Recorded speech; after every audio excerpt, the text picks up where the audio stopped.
Patrick wants to know, he says, hi, Brendan. Hi. Hi, Patrick. Thanks for calling. How do the concepts you write about shape the music that you create? Does the music affect the story or vice versa? That is a good question. Let me think of... Well, you know what? I've got one. So on Death Album 3, there's a song called Andromeda. And it's a really feminist song from a really screwy point of view, from the point of view of like an evil guy who's dominating women, and then from the women taking control. But that had to do with an episode. I wanted to write a song about that, and I knew that was the song where I was listening to, tempo-wise, I was listening to a song off. That's where I took a tempo, or I didn't steal the chords or anything, but it was a Slayer song from off God Hates Us All, and I just really loved it, and I just thought this song has got the perfect tempo for this kind of thrashy sound. And I just took the tempo and I started writing with that. And then lyrically, of course, absolutely, I will write kind of about something. And I also want the song to stand alone outside of the episode, if possible, at times. And I think there are songs where, there's a song called Birthday, Death Day off Death Album 1, which is about, they sing a song about, a new happy birthday song, about the brutality of aging to William Murderface, an old episode, but that's lyrically, yes, absolutely. It's very often, it's rare that the episode doesn't influence the song lyrics. Musically, it's basically, I just don't want to do what I did the last song. That's how I feel. What did I do last time? What was my tempo? It's that? Okay, then I'm not going to do that. I'm going to do this. So just to kind of keep things fresh. Yeah. This one got one vote from B. Tinker. You've talked about copy and paste. What about larger chunks of the song, like duplicating entire sections of the song, like verses and choruses?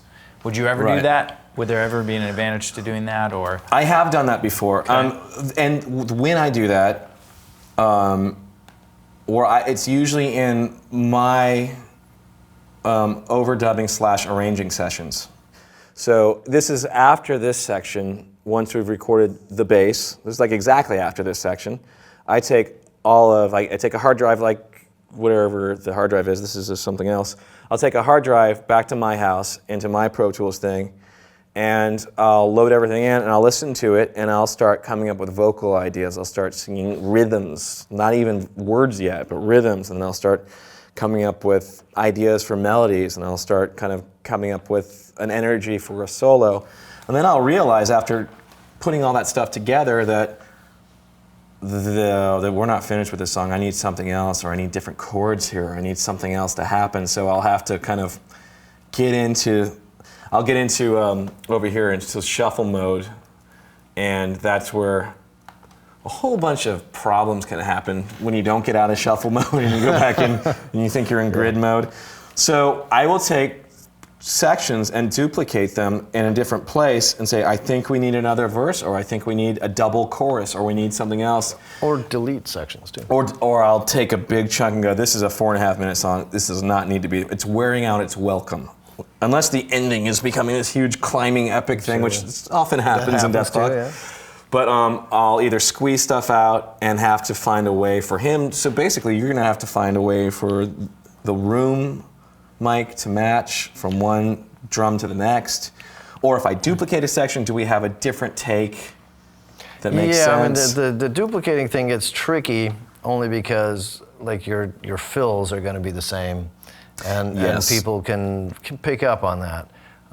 So, how can you find a different fill? Yeah, I usually proceed with caution on duplicating entire sections. Although it does happen, we do it. Yeah, I don't think it happens that often. I mean, I think most of Gene's stuff is pretty pure. Mostly what we do is subtract.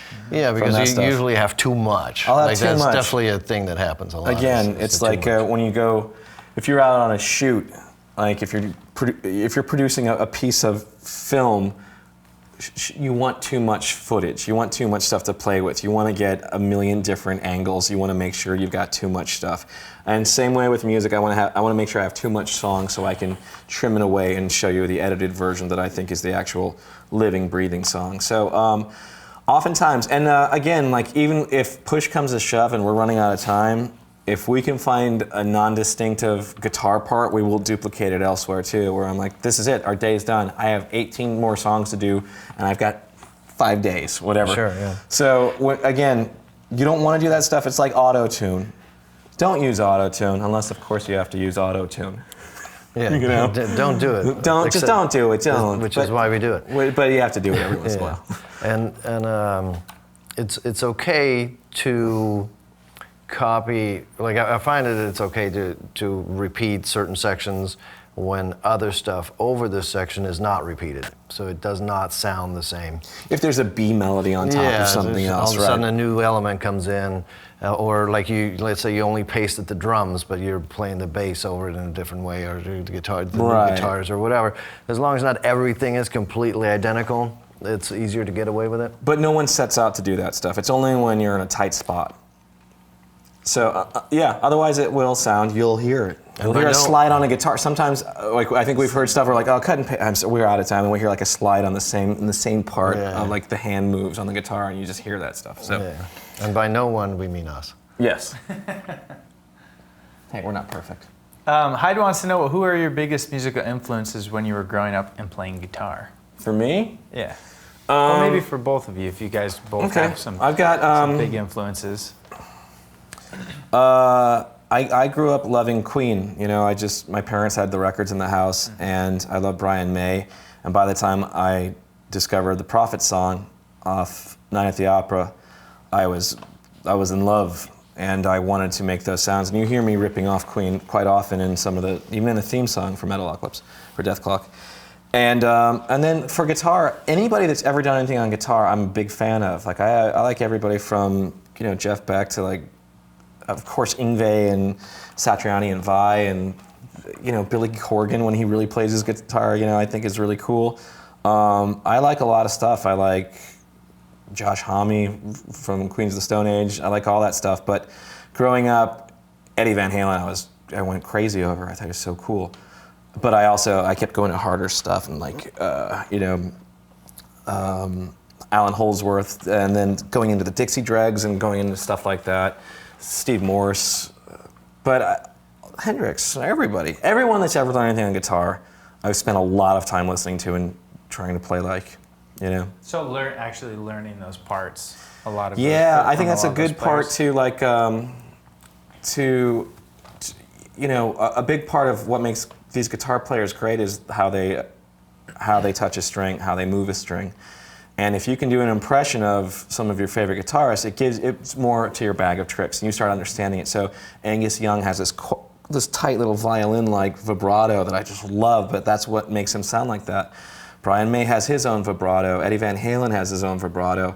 And if you can start and Hendrix has his own vibrato, and Billy Gibbons has his own. So all those guys have a personality where they can play, 2 bars of music, and you go, well, obviously that's Jeff Beck or whoever it is, or he's using the tone arm. That's that identity. Yeah, it's all identity. So it's almost like in comedy or voiceover. If you can do an impression of somebody, you start to kind of further your personality too. So yeah, what about you? Where'd you start out? I grew up as a metalhead in Europe. It's like early '80s. Before the metal, it was ABBA and Grease. Yeah. My first record, I think, was Voulez-Vous by ABBA.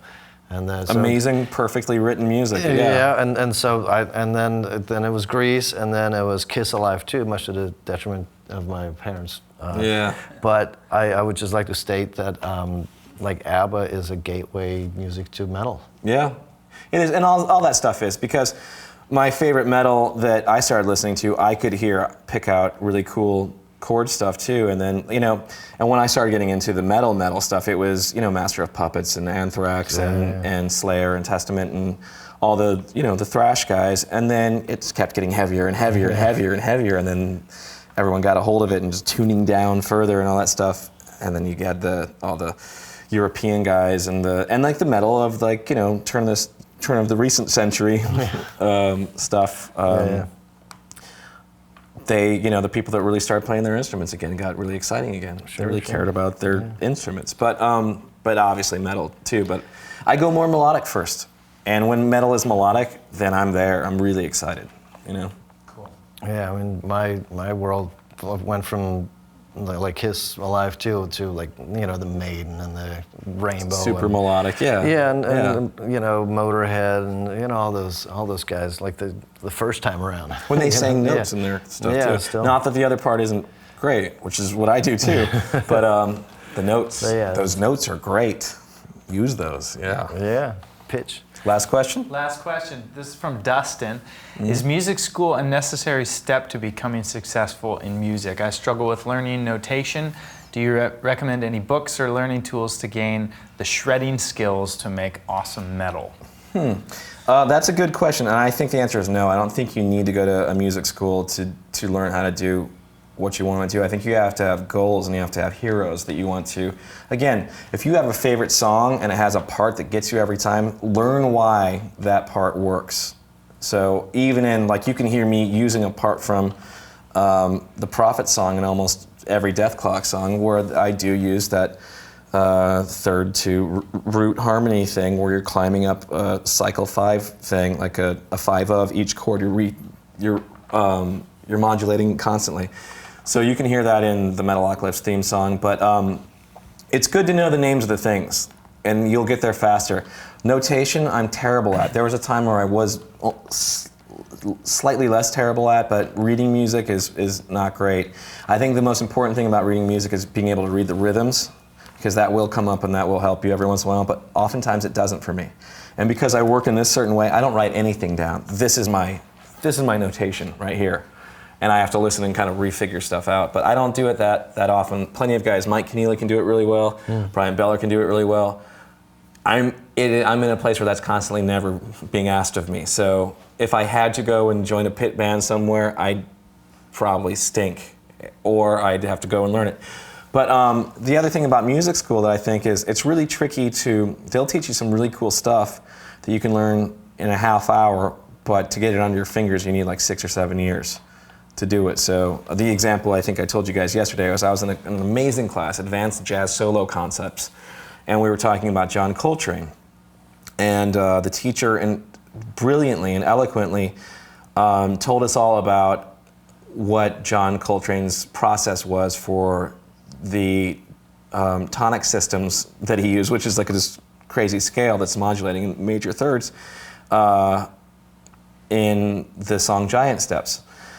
And it made total sense, and I got it, and I get it. Oh, so that's tonic systems. Oh, so that's what he does in Giant Steps. I get it. Now, I would have to go away for 6 years and only work on that scale and be able to play that only in the time those chords came up to be able to, which is what John Coltrane did. They all went away and they woodshedded this stuff. But I think it's an important thing to do a couple years of school and then maybe go away and apply. And if you want more, go back and get it. I think 4 years is too much, unless you really don't know what you're going to do afterwards, which is what I did. So I started taking comedy writing classes while I was in music school. That was kind of one of the more important parts of my career, is not so much being a guy who knew how to play music. And for playing shred and fast stuff, get the instructional videos. Those things work. Paul Gilbert's instructional video, Yngwie's instructional video, the Frank Gambale stuff, all those instructional videos really work really well. And you've got YouTube now, but I would pay for them just so those guys get a couple bucks. But you can get inspired by YouTube to learn how to put your hand in the right place and to make peace with the logic of the guitar, because it is a very logical instrument, but you're working in millimeters in your right hand, and getting that up and running and making peace with the movement and all that stuff, that's something you do on your own. But you spend your 10,000 hours there. One day, it's somebody's birthday and there's a guitar there, and you impress everybody because you spent 10,000 hours by yourself playing the guitar. Everyone's like, wait a minute. Look at him How go. did you do that? But you secretly are working on this stuff. So it's kind of like cheating. So when I go in a comedy room and there's a guitar there and they want me to play it and everyone's really wowed, it's cheating. I've secretly worked on that. I've been working my whole life for that one moment, But you'll get it if you want to. The best guitar compliment I think I ever got was was the most logical guitar compliment. So Michael Amott from Arch Enemy, I think I was playing him like a Death Clock demo when he was coming in doing voiceover, and I said, check out this song. This is a ridiculous song, and I played him a demo, and he just went like this, and he goes, yeah, sounds like you put in the hours, is what he said. And I was like, yeah, that is what I did. I did exactly that. I put in the hours. I'm not magic. I don't have a natural gift for guitar. I struggled with it. I wrestled with the demon in the little room, as we all have to do, and but some days I got it, some days I don't. So you watch me play all morning. It's not perfect. We are these amorphous blobs that sometimes are in shape and sometimes out of shape, and sometimes it works nicely and sometimes it doesn't. But every time, it's like the movie Memento. Do you remember that movie where the guy has like a very short window of memory and he has to write down all these things? Every time I sit down with a guitar, I think, all right, what are we doing here? What's this thing I got in my hands? All right, don't press so hard. All right, relax with this thing. All right, okay. Oh, that's right. If you get this angle, the vibrato's better. Oh, if you do this, you don't have to white knuckle the pick. Oh, yeah, I have to hold it like this. And right. I can play so much faster if I just loosen everything up. Oh, right. So you just have to constantly tell yourself that stuff. It's the same as if you go on stage and do comedy. You have to tell yourself a whole bunch of different things, otherwise you'll forget. Hey, stupid, have fun out there. Right, yes, have fun out there. Yes.